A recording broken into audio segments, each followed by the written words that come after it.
Wednesday afternoon. I'm currently cooking some dinner. I'm gonna make some chicken potato salad today. I started reading The Beautiful Ones by Silvia Moreno Garcia. I'm currently on page 70. So yeah, it is the first week of June. It is Wednesday afternoon. I went to Vegas this weekend. I came back on Saturday night. It was so fun, but some things happened. My arm, and I have this bruise. Can you guys see that? This bruise. I also hurt my neck. I was having some neck pain yesterday, the past couple of days, and that's why I did take a break from vlogging. So I was just watching a lot of Netflix. I did watch Who Killed Sarah. I finished the 2 seasons. I watched Flipped. It's just a great movie with great storytelling. I also watched Two Hearts, and that's another really heartbreaking movie. We watched The Conjuring. It was not scary. I love horror, but it was not scary. My reading updates. I did take The Beautiful Ones to Vegas. I have not finished it. I'm currently on page 70, like I mentioned in the beginning of this clip. This is the same author of Mexican Gothic. And The Beautiful Ones is completely different. It does take place during the 1960s, during the Regency era. It has like high society courtships, and it kind of reminds me of Pride and Prejudice, just of the way how women are treated. So we're gonna go back all the way to the beginning of the story. We have our main character Nina, who does have telekinesis powers as well, but for her, she has difficulty controlling her telekinesis. So a lot of people from her town know that she has these kinds of powers, but they call her the Witch of Old House. And the manifestations of her powers make her the subject of malicious gossip. We're introduced with Nina visiting her cousin. There, Nina meets Hector at a party. Hector used to date Valerie, and Valerie is married to Gaetan, who is Nina's cousin. I do have to draw like a family tree, so I can remember who exactly is who, because in the beginning I thought that Valerie was actually Nina's cousin. It was just not very like straightforward. It wasn't until like the second chapter that it actually states that Nina is Gaetan's cousin. We also get to know Valerie and Hector. They did have a romance during the summer, and they fell in love, but when summer ended, Hector was heading to another place to make his fortune. He promised her that he would come back, but then she got engaged. She met Gaetan, and the only reason why she married him is because he was wealthy and her family was going through some financial problems, and the only way that she would help her family was if she married Gaetan. Find a symbol in the beginning of the story, which is a ring that Hector gave Valerie. I feel like this is a symbol because she kept it to keep a part of Hector and a part of herself when she was young and more carefree. At the beginning, I thought they were like young men and women, but they are actually old. I feel that they're like in their 30s or 40s. I'm not very sure. Hector is actually described as an old man, that he's old, and that gave me an idea that maybe they're like in their 30s and their 40s. And Nina is a young girl. She's described as childish and also as very talkative. Nina and Hector meet at a party, and that's when Hector thinks that he should marry Nina so he can be closer to Valerie. Like, Hector is an old man trying to pursue a young girl, which, I mean, I understand because it does take place during the 1960s, and I guess it was normalized for old men to pursue young girls, which is not okay at all.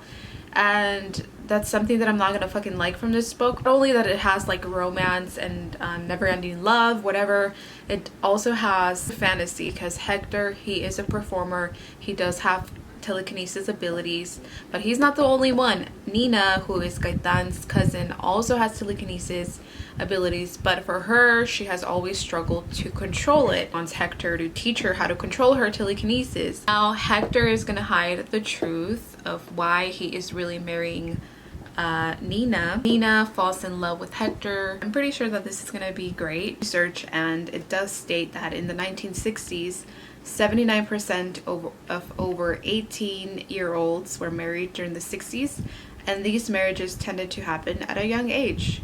The average groom was 23, while the average bride was just 20.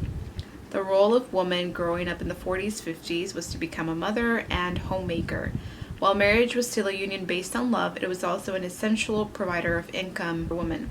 At this point, I'm like wondering, how old is Hector? And Nina, I know that she is young, but I have no idea how old she is, maybe in her 20s. It's very fast paced. It is told in the third perspective of three main characters, which are Valerie, Gaetan, and Nina. It does talk about like class, privilege, and status. Yeah, I'm gonna keep reading and I will update you guys later. Hello, good morning. We are going to make some Mexican rice. Hopefully I remember the way that my mom makes it. I'm also making some chipotle chicken. I did read for a couple of minutes this morning. I'm also drinking some coffee. Today is Thursday. I'm excited for this weekend because it's gonna be my sister's birthday and I have some fun stuff planned out for her. We're gonna go to the beach on Saturday morning, like really early. Okay, so this is my dinner. I made a bowl, but it's much better than Chipotle. Gotta tell you, it's freaking good.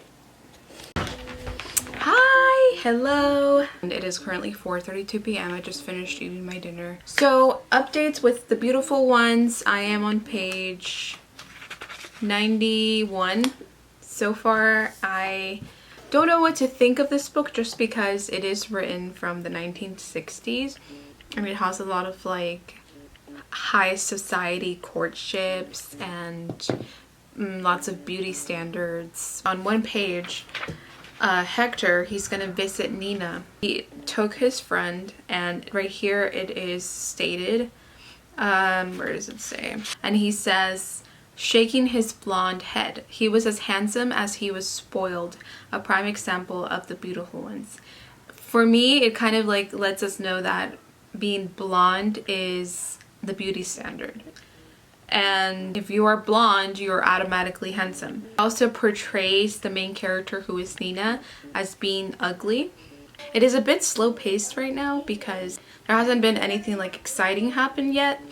But so far, Nina, which I did talk to you guys about, summer right now, and Nina asked Hector to go visit her at her family's place. Beautiful Ones is one of her oldest works. It was originally released in the year 2017, but published the April 27th, 2021, this year. You guys, look at the gorgeous cover. It's just beautiful. This is like my favorite cover this year because of the color green. My favorite color is dark green. Yeah, I'm gonna keep reading and I will update you guys a little bit later.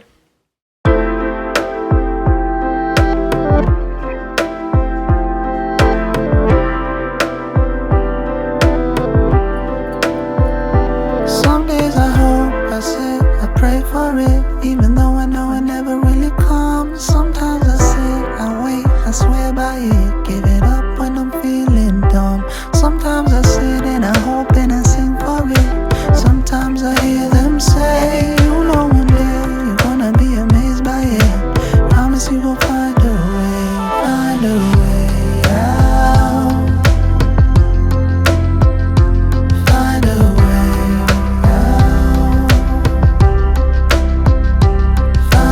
way I saw him. What do you mean? I was confused. How did the police figure out which guy had tried to kiss her? Did they take mugshots of every guy at the party? He must be the one. That can't be. That's it.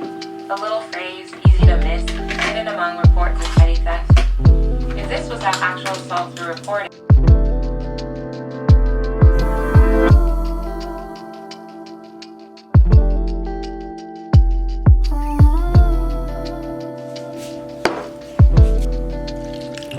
Some days I think I'm a little bit too old for this, like a grown man in children's clothes. Long sleeve shirt with the sleeve way above my wrist, and my gut hanging out below. I was a painter, a saint, and an activist. From the comfort of my duvet, you know what a feeling to feel even half of it. Hey guys, so it is Friday afternoon. I have been reading Beautiful Ones. I am now on page 181. There are like 290 pages. Nothing exciting has happened, I have to say, but it is definitely very entertaining and intriguing for me. I love Hector and Nina. I think they are like the cutest characters ever, especially because Hector, he's very like hardworking and he's also very caring. We already have our antagonist, Valerie. I hate that.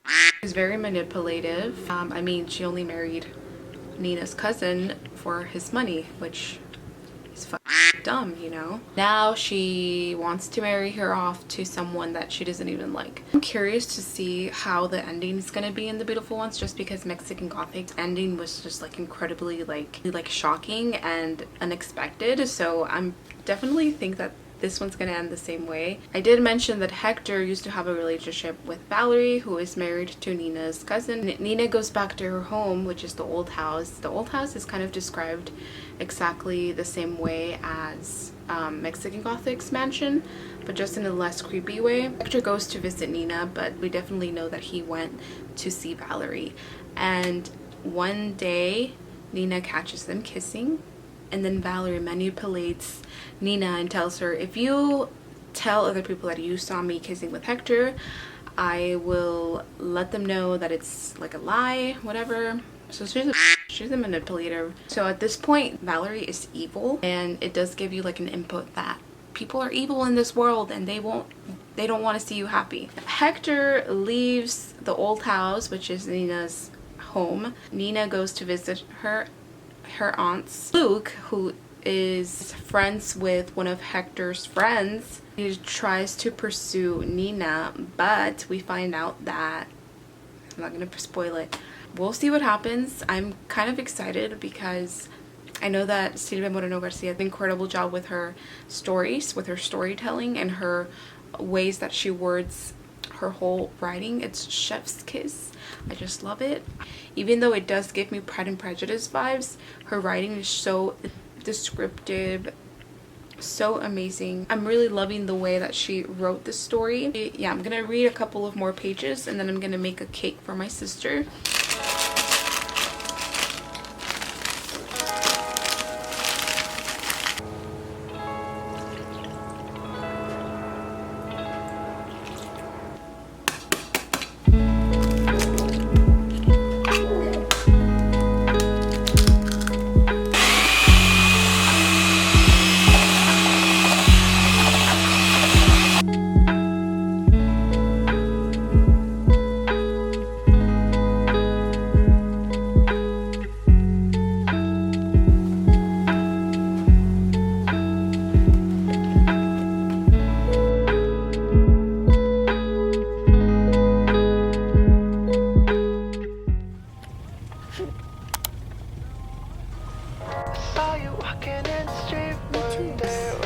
And that'll be all.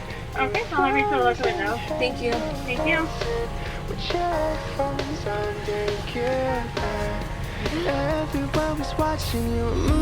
When you ordered? We just got our coffee, right? You were posing for them, yeah, you were striding for them, cause you know just what you do. So if I never touch you, baby, you should know I'm going crazy. I can't help myself anymore, cause I've been looking for the one and I never think I felt your love, cause things have never been this good before. Cause you're dancing in the corner, you're dancing how you want it, I can't help but smile. And then I started to repeat.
So it looks like it was like.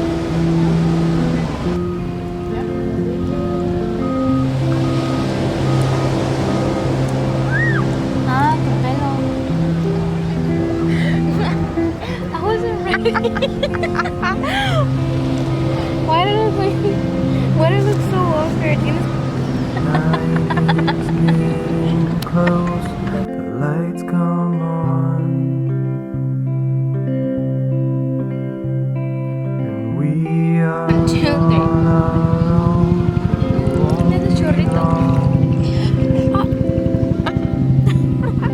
Oh, what a mess. Ride our bikes on lawns, we don't need cars.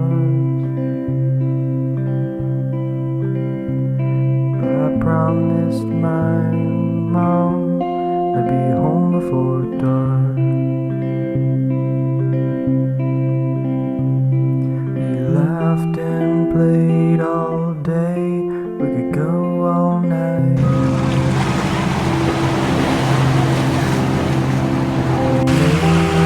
Down the way, we're having a fight. Birds sing their last song down in the park. But I promised my mom I'd be home before dark.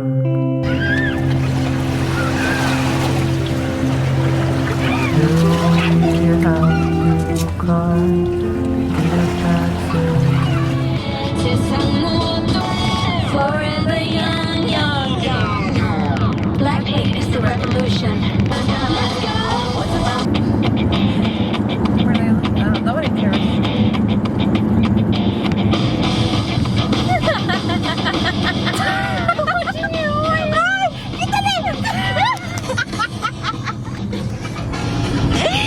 Oh my God, pinche chismoso. I'll race you every time, but stop halfway. You'll say that I was wrong, and we'll throw. Hello, so it is now 6 o'clock p.m. We got back from the beach maybe like 5 hours ago. We just came home, took a shower, and knocked out. These are the results of the cake. This is my first time making a cake like this, so it's not perfect, but it's nice. Got some candles.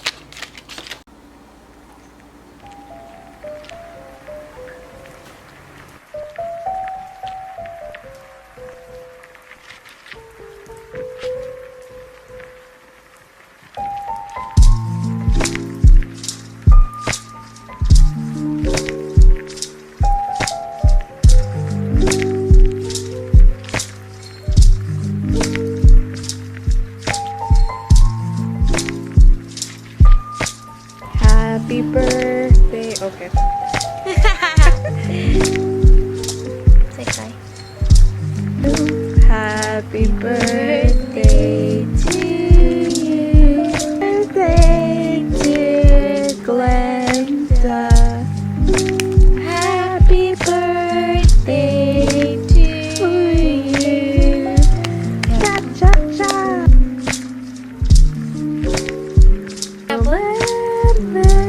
Dear Glenda, happy birthday to you.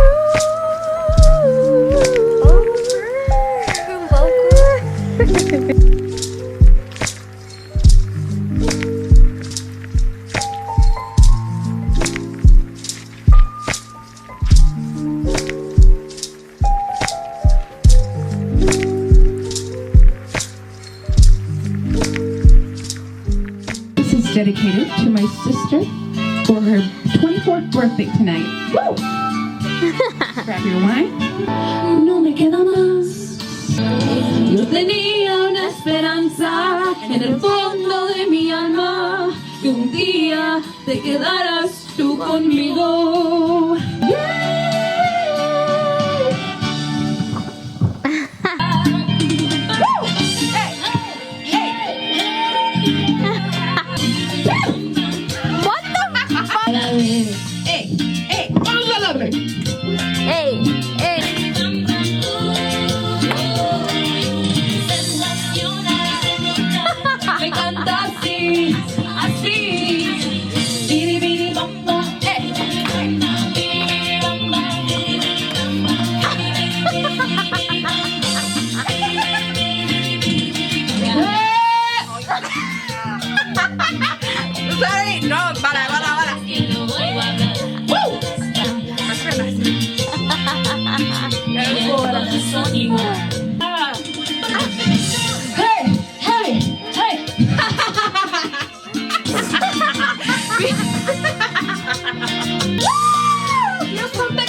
try it again. Let's try it again. Hey, oh yeah.